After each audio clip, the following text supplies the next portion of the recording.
Hello! My name is Cathy Janowitz, and I'm the Teen Services Librarian here at the Escondido Public Library, and you are watching this video so you can learn how to make our first craft for teens for the summer of 2021. So exciting! So for this summer, let's see, like last summer we did 7 crafts, like one every week. That was a lot. But so this summer we're going to be doing 3 different crafts over the 7-week period for teens. And the first one that we're going to do is available June 21st upstairs at the Youth Services desk. And this is our little craft kit, and it's a, what do we call it? A Kawaii cross stitch.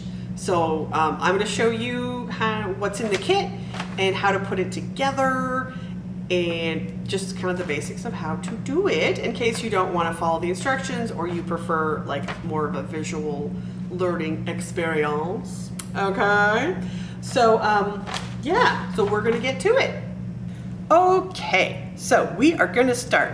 You have picked up your craft kit, and now let's take a look at what's inside.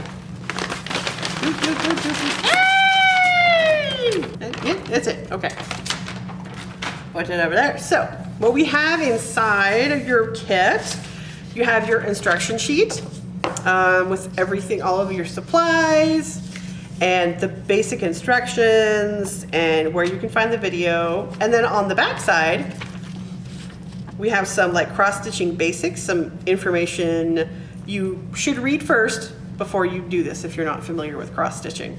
Okay, there's that. And then you have 4 different cross-stitch patterns in your bag. So we have a pattern for our pineapple, for our lemon, and then we have one for our watermelon or melon, and our little berry. So these are the patterns that you're going to use to make your cross-stitch stuff.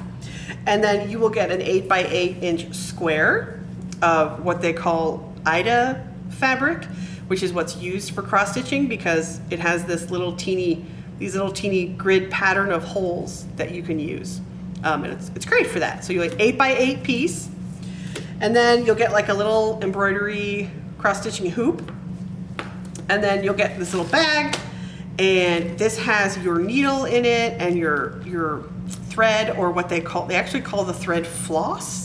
Like embroidery floss. So if I say the word floss, don't freak out. Just thread, same thing. Needle, thread, and then you'll get these cute little frames and little things and a piece of twine so that you can like frame and hang your little creations.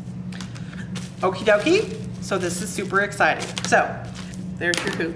So the first thing you want to do is grab your square of cloth, and you have 4 different designs, and you have a piece of cloth. So what you need to do is you need to cut your fabric into 4 even sized pieces. Yes? Yes. So, you don't need to measure because this is an 8 by 8 square. So you can just like fold it in half and then use your scissors and just kind of cut it in half. And then you can fold it in half again. And cut it. Okay, I'll cut the other one in a minute, but we're not going to do all 4, of course, right here on the video. So technically we only need 1 square.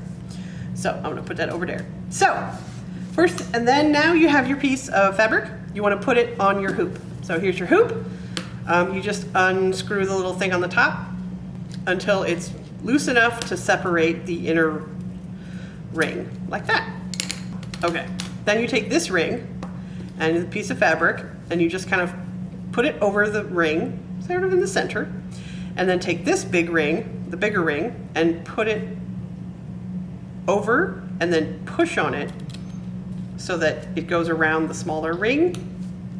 And then if you notice your fabric is sort of like sticking out, try to push it like that. And you'll have a little bit of fabric that sticks out. That's perfectly fine. You'll trim that later once you finish your design. And then what I usually do is I try to make sure it's going all over the place, or it's covered, And it is. It's not super tight right now, but that's fine. What you end up doing is just tighten the little hoop so that it grips the inner hoop a little bit tighter. And then what you can do is you want this nice and like taut or firm, but it's a little loose right now. So if you tighten this and then like kind of pull a little bit on your fabric and then push down like this, you can kind of like pull out the fabric to make it a little bit tighter. Sometimes this works if you just kind of turn it over and then wiggle and then push down. Wiggle, wiggle, wiggle, wiggle. Wiggle, wiggle, wiggle, wiggle. Ah, okay. Ooh, that actually helped. Oh, I think for now that's pretty good. Yeah? Okay. So, which pattern do we want to start? I'm just going to show you how to start off your pattern, give you a couple little tips, and then I will show you some sort of like the end tips, like how to put on the little face and stuff. And then I'll show you how to like put it together and put it in your little frame. So, what am I looking for? Okay, we're gonna do the berry. Isn't he adorable? We're gonna do the berry. So, what you wanna usually do is start with the main color. And the main color for the berry, if you notice, is this sort of pinky berry melony color. Okay? So, find that in your stuff. It should be in here. The embroidery floss, I'm gonna show you an example here, is thread, and it's got, it looks pretty thick, right?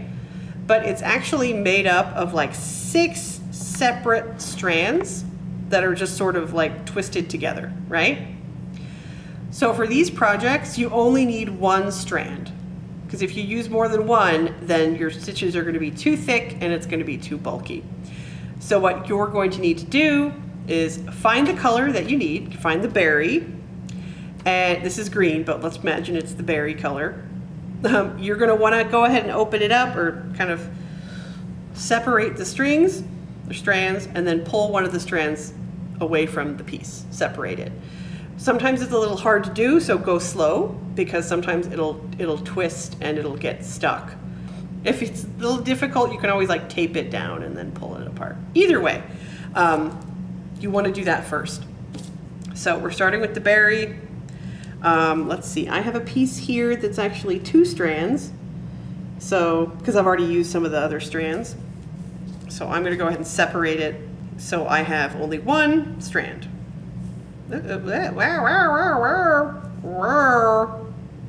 See how it does that? It's super weird. You think it's a big knot, but it's just the other piece of this other strand just gathering as you pull the other one. Sometimes it won't knot. It'll just do that, and then it's like ta-da! It does that.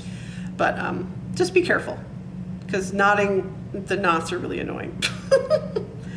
Okay, so you want to go now. We're going to put our needle, our thread, on our needle. So in the little bag, you have I gave you a needle threader so that it's easier for you to thread the needle, because I know sometimes it's just drives you to distraction. All the floss colors that you need: the yellow, the berry, the green, and some black. You only need a little bit of black. And then your needle. Oh, so take your needle and your needle threader, right? You want to take this little metal part here, the little bow or whatever, put it through the eye, the hole, the eye of the needle. If you can thread the needle yourself, that's perfectly fine. This is just an easier way to do it. And so you put it through there, right? And then you take your thread, and then you also put it through like this hole here. And then you pull it through the hole, right? And then you take the needle and you pull it back off of the thingamadoodle, and then it's pulling the thread through the hole, the floss through the hole, and then you just hold 1 string and then pull the needle threader out so the thread comes out of the little hole, and look, there it is. It's in your needle.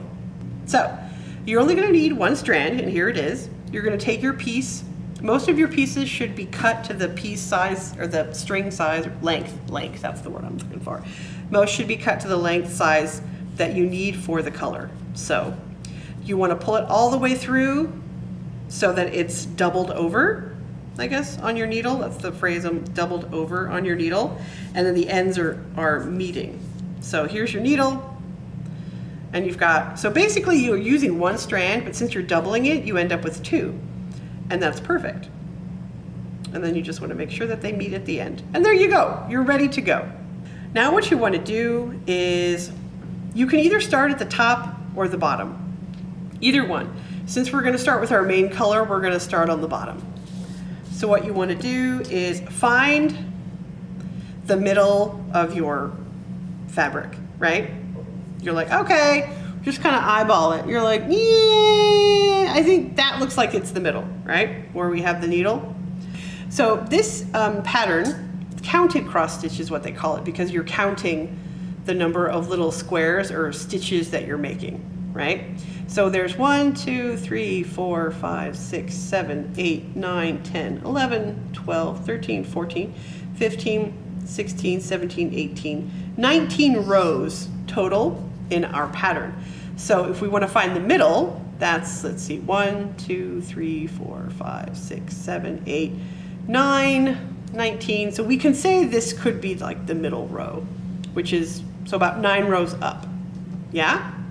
So if you want to center it here, and you're starting on the bottom, then you're like, okay, so here's my middle, right? And you can see that there's rows, same place. So you can be like, oh, okay, I'm just going to push it down 9 rows. 1, 2, 3, 4, 5, 6, 7, 8, 9. So that would be about here in the middle, but 9 rows down. If you're going to start at the top, you just start in the middle and then move it up. But yeah, and then you're like, okay, there's only 4, if we use our pattern, there's only 4 stitches in the bottom, right? So if we're in the middle, we want to move just 2 squares, 2 little squares, over to either direction, whichever direction you want to start with, right? So we're like, okay, well, we're here in this square, so let's 1 square, do a square. So you always want to start from the back, and then, let's see, where are we? Here we go, that's close enough. Yeah, no, let's go over here. I'm gonna go over here. Yeah, no, maybe here. This looks good. Sometimes it's hard to find the hole from the other side, but you just kind of poke around and eventually it shows up.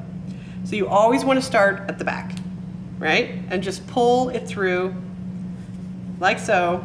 Don't, whenever you have a piece, don't pull it too fast, because sometimes this, like they said, the floss tends to be it knots a lot sometimes. So don't pull too fast, or if you are, just kind of watch what is happening. You don't need to knot the end of your thread at this point. You just want to pull it through so there's like a little tail left. Mine is a little uneven, so I'm going to fix it. But you just want to leave like a little tail, just about like that. Something even a little bit less, a little tail, right? And we'll fix that in just a second. And I kind of hold it from the back just so that it doesn't come out the other side, and then we'll secure it in just a second. And so why they call this cross stitch is because basically you make little stitches that go across the square, right? So if this is going to be our first square right here, and we're in this corner here, you just want to go diagonally across and put your needle into the hole and just pull it through. And again, like, just pull slow, because you see sometimes it tends to gather oddly. So I always try to pull a little bit slow. And don't make, your pieces are cut properly, so you should be fine. And then you don't have to yank really hard, just gently pull so it gets close to the fabric. And whenever you start a new color, or this is kind of how you want to start it. Leave the tail, hold on to the tail, make your first stitch. And then what you're going to do is you're like, okay, I went across, and now I have to go across the other side. So you can choose to either come up from the back through here and go across, or come up the back through here and go across. But if we are going this way, if we're stitching, because we need 4 stitches for the first row, 1, 2, 3, and 4. If you're going this way, you want to come back up with a finished stitch on this side so that you can just keep going that way, right? So that makes sense. So we're going to come back up.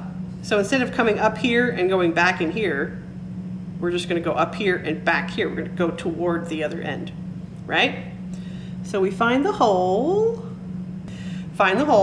and come up. And then as you're pulling through, you can secure your tail by, as you're pulling through, you know, your loop gets smaller.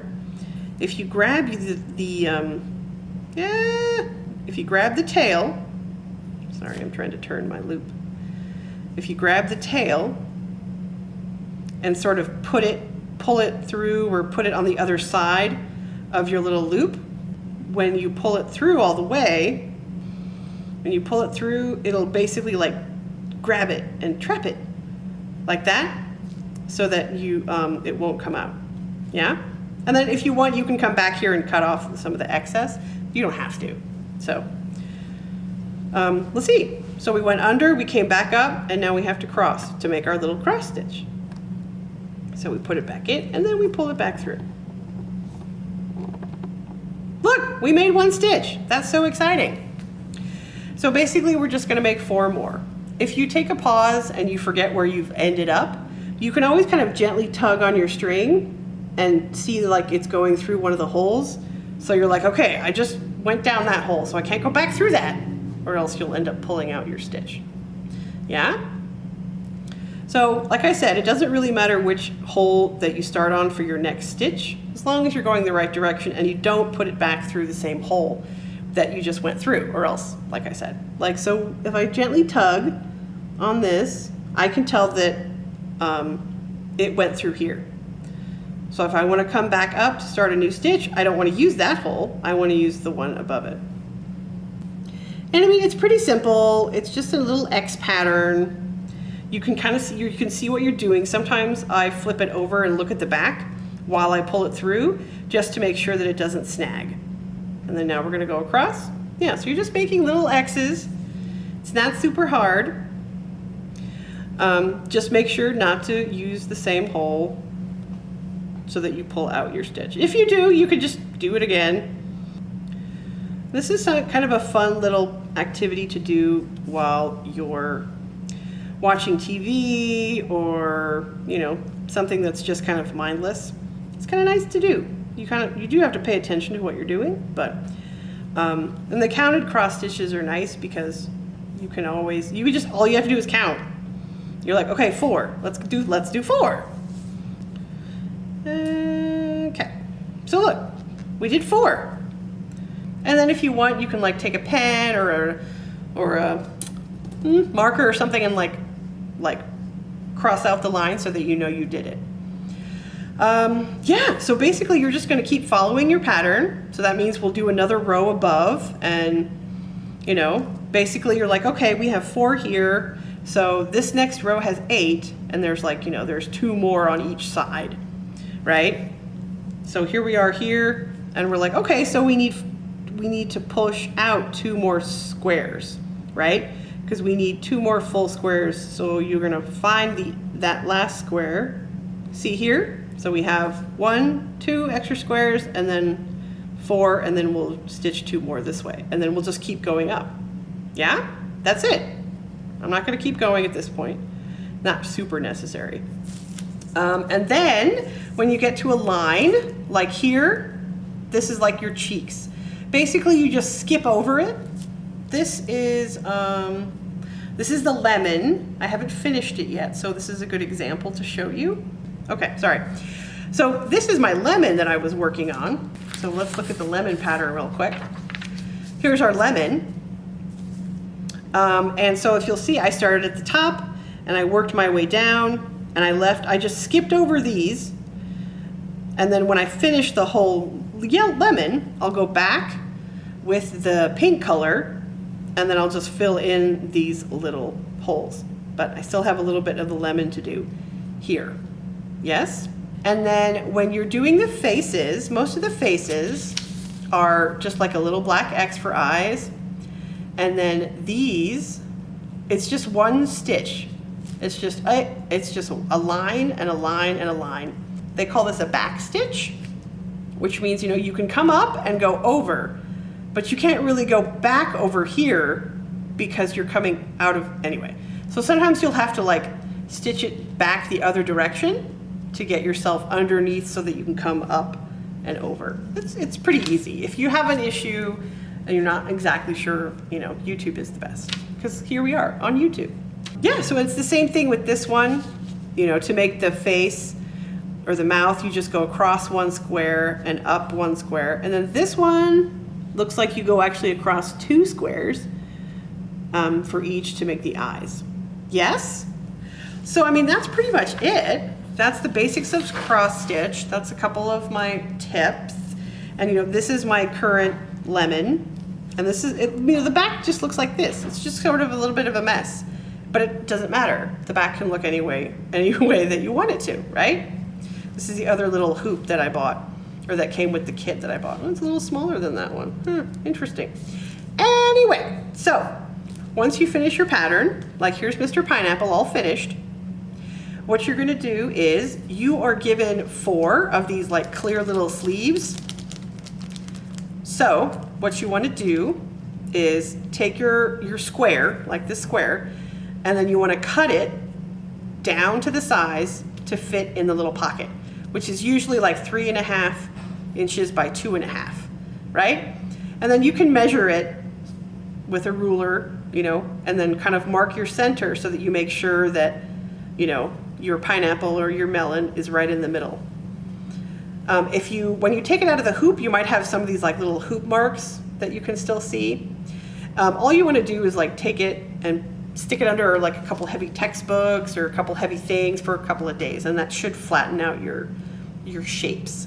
But yeah, you cut it down to 2.5 by 3.5, and then it slides. You just put it into the little pocket. It's just to keep the little design from getting like dusty or dirty or anything. And so you slide it in there, you know. You can always cut a little bit off the top of the plastic card piece if you want. And then you get your little paper frame, you know, it just has a little pocket top. And you slide it in there. And again, if like you see any of the little plastic sticking out, you know, from the top, you can always just trim that. And look, there's your pineapple. Yes. You also get a piece of twine, so you can hang your artwork. So here's your little clothespin, and you get 4 little clothespins, and you can just clothespin this to your twine, to the twine, and then to the thing. Oops. And then you could just hang these up anywhere you want, in your house, whatever, and show your friends. It's so cute. Yeah, that's pretty much it. Everything you need is in your kit. Hopefully this little video kind of helps you through it. Your instructions are there. Okay, so I showed you how to do it. You know what's going on. And if you are completing the activity for our summer virtual activity challenge, I mean, you don't have to be participating, but we would be appreciated if you do. But if you are participating and you go in to complete the activity, it's going to ask you for like a completion answer or completion text. And you're going to put in the word Kawaii, Kawaii, so that you can complete that activity. Okay? So we have our little strawberry, our pineapple, our little melon. Watermelon, I don't know where my lemon went. But thanks for watching this video, and we will see you next time for, what are we gonna make next time? We're gonna make some fun things with perler beads. Yeah? Okay. Bye!